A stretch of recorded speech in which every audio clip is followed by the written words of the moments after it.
Gênesis capítulo 4, versículo 17. A palavra do Senhor nos diz assim: e coabitou Caim com sua mulher. Ela concebeu e deu à luz a Enoque. Caim edificou uma cidade e lhe chamou Enoque, o nome de seu filho. A Enoque nasceu-lhe Irade. Irade gerou a Meujael. Meujael a Metusael. E Metusael a Lameque. Lameque tomou para si duas esposas. O nome de uma era Ada, a outra se chamava Zilá. Ada deu à luz a Jabal. Este foi o pai dos que habitam em tendas e possuem gado. O nome de seu irmão era Jubal. Este foi o pai de todos os que tocam harpa e flauta. Zilá, por sua vez, deu à luz a Tubal-Caim, artífice de todo instrumento cortante, de bronze e de ferro. A irmã de Tubal-Caim foi Naamá. E disse Lameque às suas esposas: Ada e Zilá, ouvi-me, vós, mulheres de Lameque, escutai o que passo a dizer-vos. Matei um homem porque ele me feriu, e um rapaz porque me pisou. 7 vezes se tomará a vingança de Caim, de Lameque, porém, 70 vezes 7. Tornou Adão a coabitar com a sua mulher, e ela deu à luz um filho, a quem pôs o nome de Sete, porque disse ela: Deus me concedeu outro descendente em lugar de Abel, que Caim matou. A Sete nasceu-lhe também um filho, ao qual pôs o nome de Enos. Daí se começou a invocar o nome do Senhor. Podem sentar, irmãos. Nós já oramos em louvor, em adoração ao Senhor, pela mensagem, e hoje eu medito com vocês sobre a fidelidade de Deus em meio ao pecado humano. E eu quero começar esta palavra, queridos, levando vocês para um texto muito importante, essencial nessa mensagem, que está em Gênesis capítulo 3, versículo 15. O texto diz assim: porém, inimizade entre ti e a mulher, entre a tua descendência e o seu descendente. Este te ferirá a cabeça, e tu lhe ferirás o calcanhar. Meus irmãos, esse texto que leio agora, que nós acabamos de ler, é uma palavra de Deus no momento em que o pecado havia entrado na vida humana. Gênesis 3 é o texto sagrado que notifica isso, o pecado humano, o pecado de Adão, o pecado de Eva. Especificamente no versículo de número 15, que foi o versículo que li para os queridos irmãos, o Senhor nosso Deus está trazendo uma palavra para a serpente, para o diabo, a antiga serpente. E esse versículo se constitui também em uma promessa de Deus. Neste versículo nós encontramos a promessa de Deus de que da semente da mulher nasceria uma pessoa, na verdade um homem, alguém do sexo masculino, que seria capaz de derrotar o diabo. O texto fala sobre duas descendências: a descendência da serpente, ou os descendentes da serpente, e o descendente da mulher. Vejam que o texto não está falando sobre os descendentes da mulher, mas ele especifica realmente o descendente da mulher. Então é uma pessoa, e como eu disse, do sexo masculino. O texto também nos mostra, Gênesis 3,15, que haveria uma inimizade entre a descendência da serpente e o descendente da mulher. Essa inimizade seria tão forte que está demonstrado aqui que a descendência, ou que a serpente, causaria dor no descendente da mulher. Essa dor está revelada aqui quando diz assim: ele te ferirá, ou tu lhe ferirás o calcanhar, mostrando que a serpente causaria dor, uma ferida no calcanhar do descendente da mulher. Mas em contrapartida, o texto mostra que o descendente da mulher também causaria uma dor muito grande na serpente, porque o texto diz que o descendente da mulher iria ferir a cabeça da serpente. Isso significa dizer que a dor que a serpente iria causar nesse descendente da mulher não seria uma dor capaz de destruir de maneira nenhuma, mas a dor que o descendente da mulher iria causar na serpente seria uma dor de morte, uma ferida para sempre, uma vitória completa, uma vitória absoluta. Quem é esse descendente da mulher? Posso dizer sem nenhum medo, dentro da interpretação das Sagradas Escrituras, que é Cristo Jesus, nosso Senhor. Ele é o descendente da mulher. Ele realmente veio e pisou na cabeça do diabo. Ele venceu. Exaltado seja o Senhor. Essa promessa e essa palavra dita, uma declaração de Deus à serpente, ao mesmo tempo uma promessa divina para a humanidade, não foi algo dito para que apenas a serpente tomasse conhecimento. Adão sabia dessa promessa, Eva também. E Eva esperava, nós cremos assim, que ela esperava o cumprimento dessa promessa no tempo dela. Ora, porque o texto diz da descendência ou da semente da mulher, que outra mulher havia naquele momento, a não ser somente Eva? Como Eva poderia pensar em tantas e tantas outras mulheres? Era ela naquele momento. Eva, então, meus queridos irmãos, esperava o cumprimento dessa promessa no tempo dela. Quem sabe ela esperava ser ela a mulher que geraria um filho, que iria vencer o diabo, e ao vencer o diabo acabaria com a destruição que o pecado trouxe ao mundo. Ela então aguardava o cumprimento dessa promessa.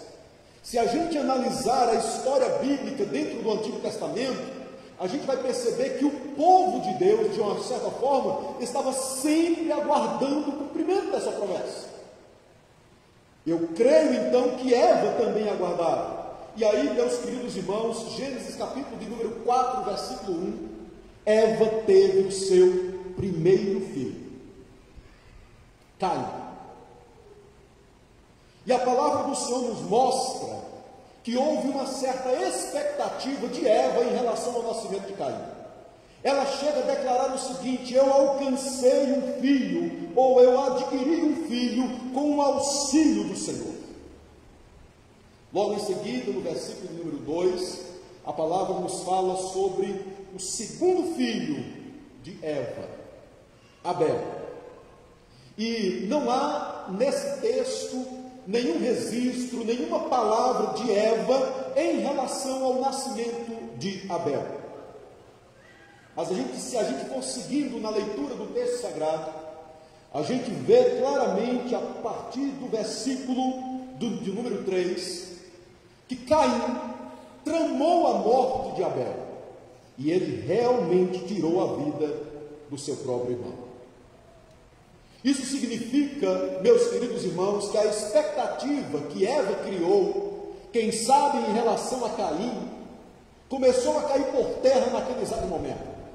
Como seria Caim, talvez alguém que pudesse ser o descendente da mulher, e agora estava agindo dessa forma, matando o próprio irmão? Como seria Abel, talvez o descendente, se esse descendente agora havia sido morto? A expectativa de Eva em relação a Caim, repito, elas escorreram por água abaixo.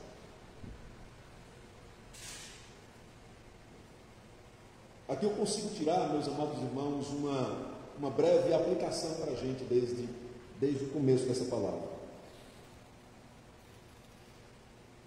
É muito comum nós criarmos expectativas irreais em relação às pessoas. Nós fazemos isso. E às vezes essas expectativas que a gente cria são coisas da nossa própria cabeça, porque determinadas pessoas nem deram a ideia de que a gente pudesse criar essas expectativas. E aí nós nos decepcionamos quando essas expectativas elas são frustradas. A gente espera muito algo de alguém, mas no fundo isso não acontece. As pessoas nem sempre são o que aparentam ser.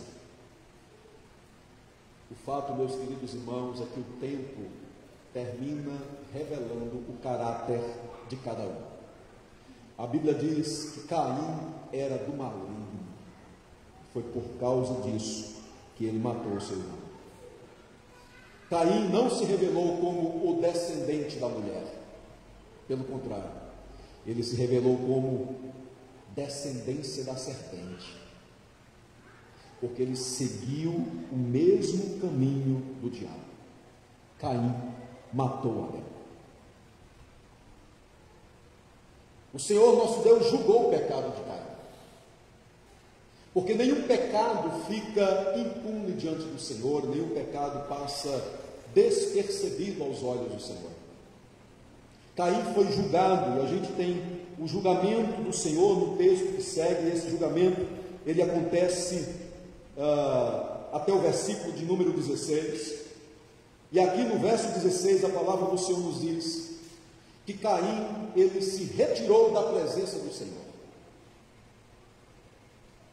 A palavra retirar-se aqui vai além da ideia de simplesmente sair. Retirar-se aqui na palavra hebraica significa fuga e miséria.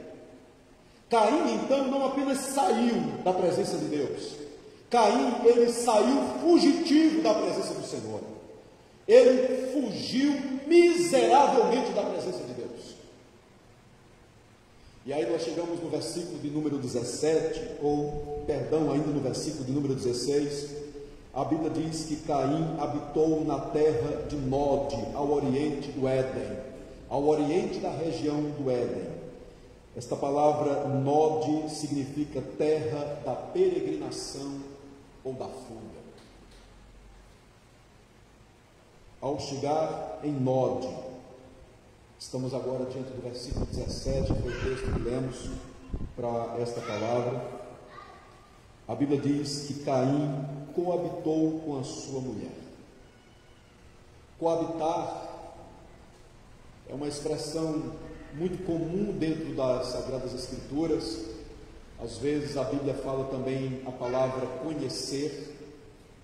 E aqui no texto, coabitar é relacionamento sexual. Caim, então, coabitou com a sua mulher e ela concebeu e deu à luz a Enoque. Talvez você esteja se perguntando, onde foi que Caim encontrou essa mulher? Ora, porque o relato bíblico fala sobre Adão, Eva, Caim e Abel. O relato bíblico até o presente momento não cita outras pessoas. Onde foi, pastor, que Caim encontrou essa mulher? É interessante porque quando o Senhor nosso Deus estava trazendo julgamento para Caim, e disse que Caim agora sairia errante pela terra, Caim disse o seguinte: olha, o julgamento que o Senhor está trazendo para mim é muito pesado, essa sentença é muito forte, porque todo aquele que se encontrar comigo vai me matar. Todo aquele que se encontrar comigo vai me matar. De tal maneira, meus queridos irmãos, que o texto sagrado ele não está aqui para relatar a existência de todas as pessoas. Adão e Eva tiveram outros filhos e filhas. Isso significa dizer que a esposa de Caim, ela veio da descendência de Adão e Eva. Não dá para a gente imaginar uma genealogia paralela à de Adão e Eva. A existência de outras pessoas além de Adão e Eva. Não, de Adão e Eva surgiu toda a raça humana. Isso significa que Caim casou com um parente. Quer isso, pastor? Sim, claro. E era muito natural, é muito natural a gente entender isso, porque a palavra do Senhor, nosso Deus, para o homem e para a mulher, foi que o homem deveria multiplicar, povoar a terra, e precisava ser assim. Com o passar do tempo, logicamente, quando a terra povoada, o Senhor nosso Deus proibiu o casamento entre pessoas da mesma família. Levítico número 18, capítulo 18, você vai encontrar muito bem isso. A palavra do Senhor então nos mostra que Caim, ele coabitou com a sua mulher, ela concebeu, deu à luz a um filho, colocou o nome de Enoque. Caim também construiu uma cidade e pôs nessa cidade o nome do seu filho, Enoque. Do versículo 17 até o versículo de número 24, irmãos, os descendentes de Caim são relacionados. Do 17 até o verso 24. E aqui eu trago para a gente alguns destaques. O primeiro deles está no versículo de número 20, que eu quero destacar. Ada deu à luz a Jabal. Este foi o pai dos que habitam em tendas e possuem gado. Jabal é o pai dos pastores nômades. É o pai dos que habitam em tendas e possuem gado. O pai dos pastores nômades. Aqui é o início de tudo. O outro versículo que eu destaco para os queridos irmãos é o de número 21. O nome de seu irmão era Jubal. Nomes parecidos, né? Versículo 20, Jabal. Versículo 21, Jubal. O texto diz que este foi o pai de todos os que tocam harpa e flauta. Jubal, então, é o pioneiro de todos aqueles que tocam instrumentos de corda e de sopro, harpa e flauta.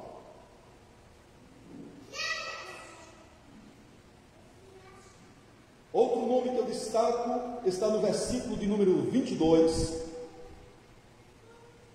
Zilá, por sua vez, deu à luz a Tubal-Caim, e é esse nome que eu destaco, Tubal-Caim, artífice de todo instrumento cortante, de bronze e de ferro. A irmã de Tubal-Caim foi Naamã. A palavra Tubal-Caim significa forjador de metal. Tubal-Caim, então, foi o primeiro a se especializar, a trabalhar com bronze, com ferro. É alguém que está ligado à metalurgia. É alguém que tem a arte de trabalhar com esses materiais e criar materiais, tanto no sentido de arte, como materiais cortantes. O texto sagrado diz isso. Então, materiais para a guerra, Tubal-Caim começou a desenvolver também essa arte. Vejam a manifestação da graça comum de Deus sobre o ser humano. Essas três pessoas mencionadas aqui no texto sagrado revelam a graça comum de Deus sendo derramada sobre a humanidade. Pessoas que estão aprendendo a lidar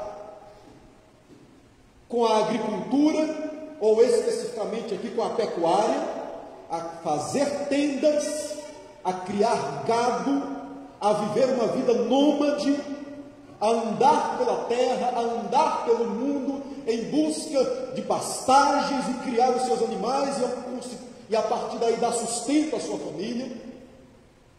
A graça comum do Senhor sendo derramada também sobre pessoas para que elas pudessem aprender a fabricar instrumentos musicais, de corda, de sopro, a tocar, a aprender a música, a desenvolver alguma coisa em relação a isso.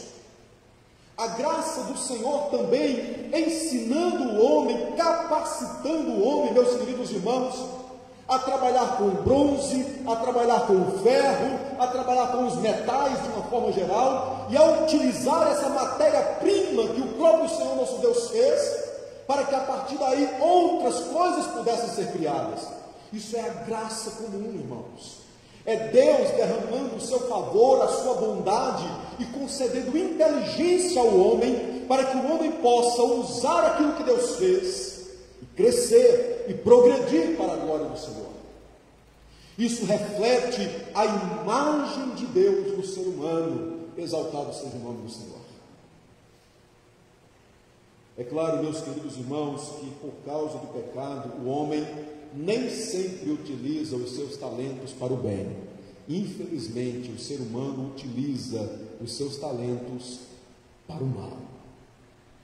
A música, enfim, os instrumentos de bronze, de ferro, instrumentos cortantes, se utiliza tanto para o bem, mas infelizmente utiliza-se também para o mal. Mas aqui a gente vê que Deus concede a sua graça ao pecador. Exaltado seja o Senhor. Eu te pergunto, meu irmão, minha irmã, a graça comum de Deus com certeza está sobre a sua vida, porque ela está sobre a vida de todas as pessoas. Que habilidades você possui? Que habilidades você tem adquirido ao longo do tempo? O que você aprendeu a fazer? Você tem usado essas habilidades para que o nome do Senhor seja engrandecido? Use aquilo que Deus te concedeu, essa graça comum maravilhosa do Senhor sobre a sua vida, a capacidade de fazer as coisas. Use tudo isso e canalize para que o nome do Senhor seja engrandecido e glorificado. Exaltado seja o nome do Senhor.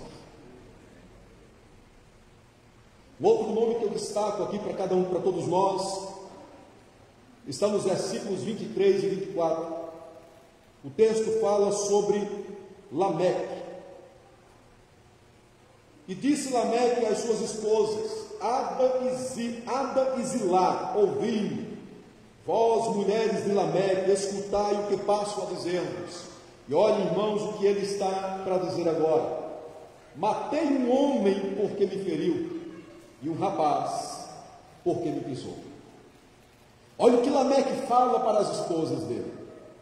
Matei um homem porque me feriu, e um rapaz porque me pisou.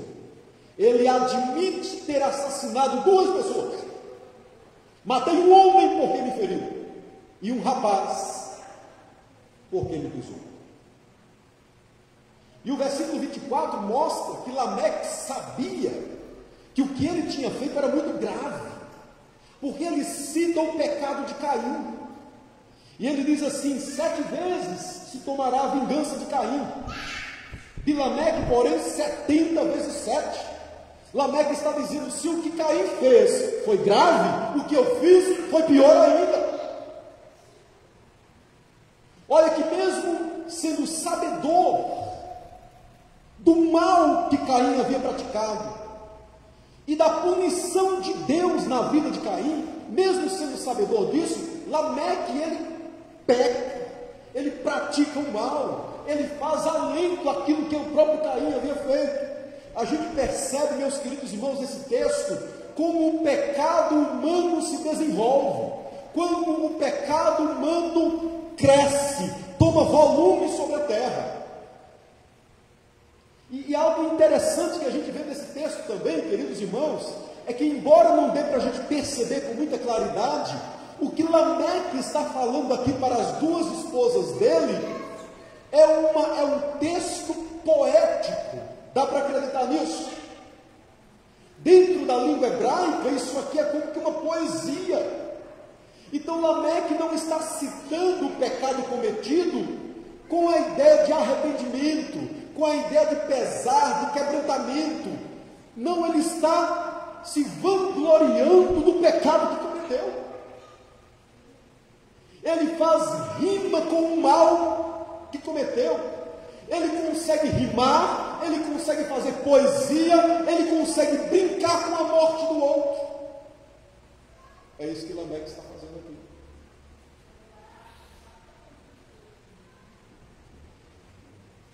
Você já se deparou com alguém assim, meu irmão?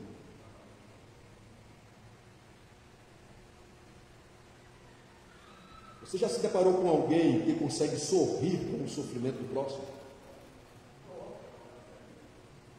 Entende isso? Enquanto alguém está sofrendo, o outro olha o sofrimento e sorri com o sofrimento dele, debocha do sofrimento, brinca com o sofrimento, faz rima com o sofrimento do próximo.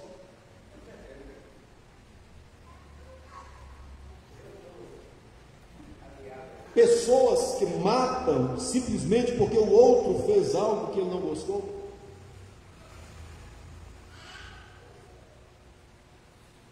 Lameque fez isso. Matei um homem porque me feriu, um rapaz porque me pisou. Fez algo que eu não gostei, matei. Fez algo que eu não aprovei, tirei a vida.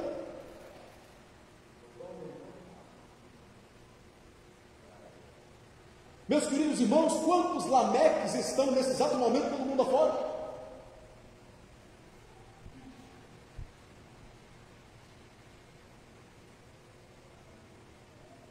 Para dirigir, hoje em dia, a gente tem que ter muito cuidado, porque pode ter muito Lameques no volante por aí, irmãos. Às vezes, queridos irmãos, uma situação simples de trânsito pode terminar em morte. Algo que poderia se resolver simplesmente com uma conversa. As pessoas estão completamente destemperadas e terminam em morte, coisas que são simples. Matei um rapaz, disse Lameque, porque me pisou. Mas a questão, meus queridos irmãos, não é Lameque. A questão é o pecado que habita em nós. O pecado que habita em nós. Se nós não nos colocarmos inteiramente nas mãos de Cristo e vivemos inteiramente em obediência à sua palavra, a gente tem que ter muito cuidado, porque o pecado que alcançou a vida de Lameque e fez o que ele fez, também pode fazer comigo e com você.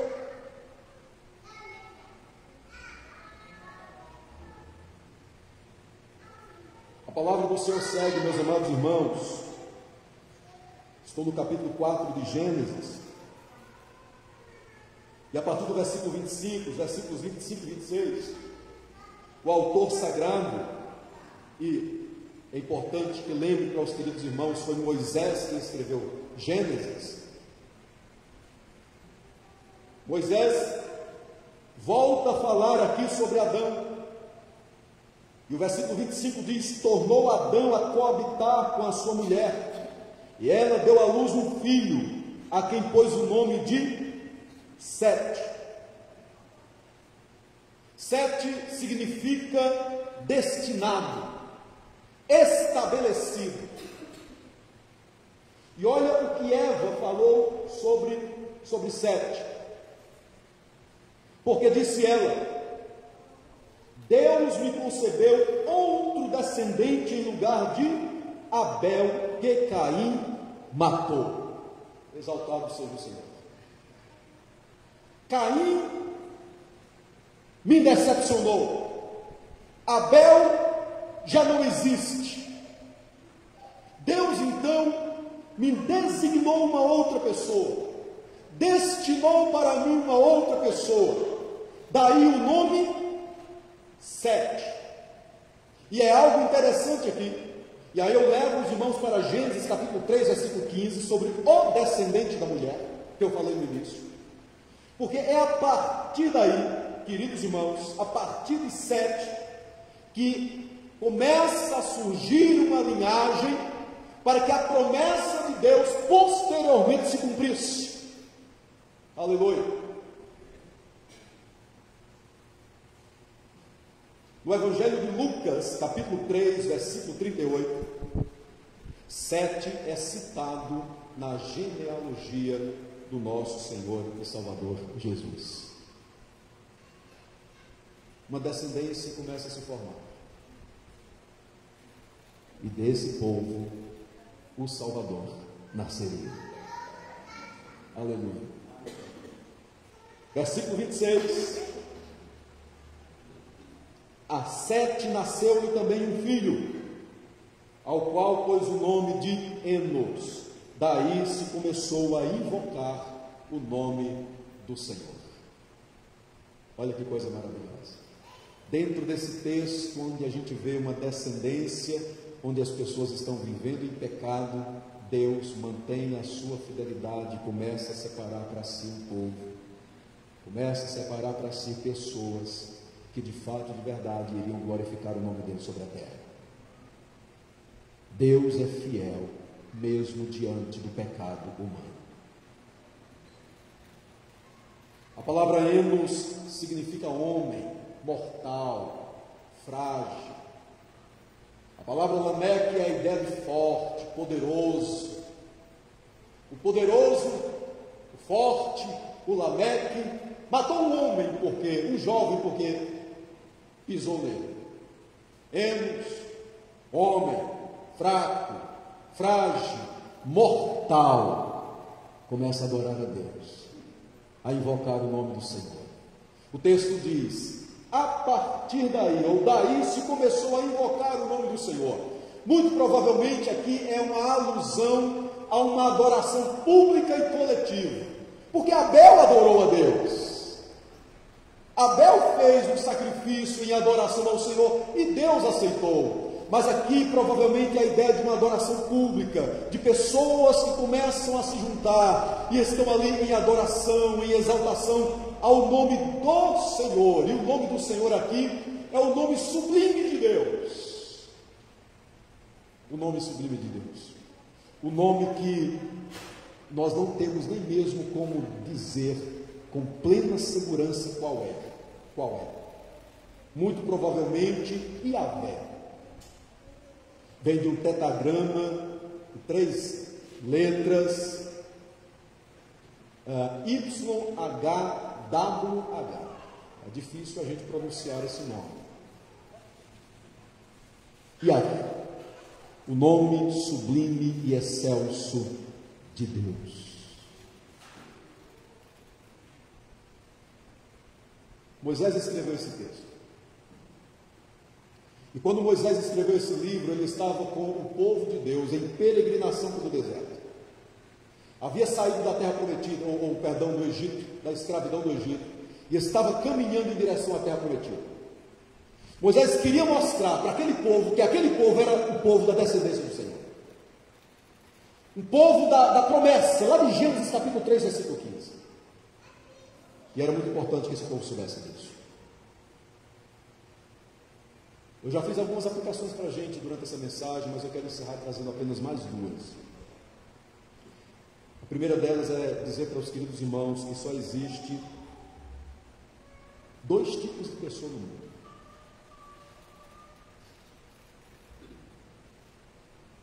Aquele que adora a Deus e o que não adora. Aquele que segue a Cristo que veio da descendência da mulher, que é o descendente da mulher, e aquele que não adora.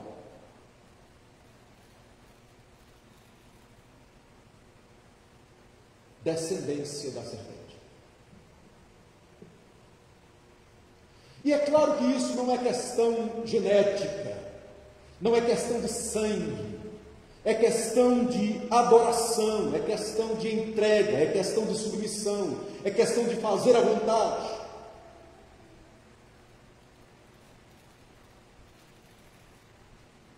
É por isso que o Senhor e Salvador Jesus Cristo veio a esse mundo para buscar e salvar o que se havia perdido.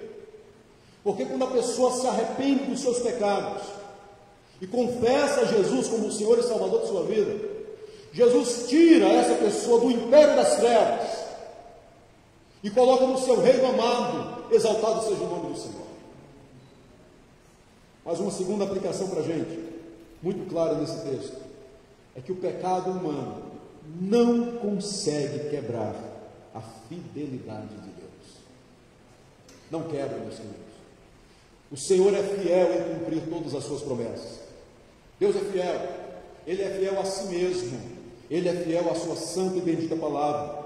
Em 2 Timóteo capítulo 2, versículo 13, está escrito assim: se formos infiéis, Ele permanece fiel, não pode negar-se a si mesmo. Os homens tentaram muitas e muitas vezes destruir a promessa divina do descendente da mulher, mas nenhum homem foi capaz de fazer isso. Deus que prometeu, cumpriu. Em Gálatas capítulo 4, versículo 4, diz assim: mas vindo a plenitude dos tempos, Deus enviou o seu Filho, nascido de mulher, nascido sob a lei. O descendente da mulher nasceu. Na plenitude dos tempos, isso significa dizer, no tempo certo, no tempo de Deus, no tempo planejado por Deus, não no tempo de Eva, da ideia de Eva, mas no tempo que o Senhor planejou, o descendente da mulher nasceu. Aleluia! O Verbo se fez carne e habitou entre nós. Um homem veio a esse mundo, e o diabo, a antiga serpente, atacou esse homem,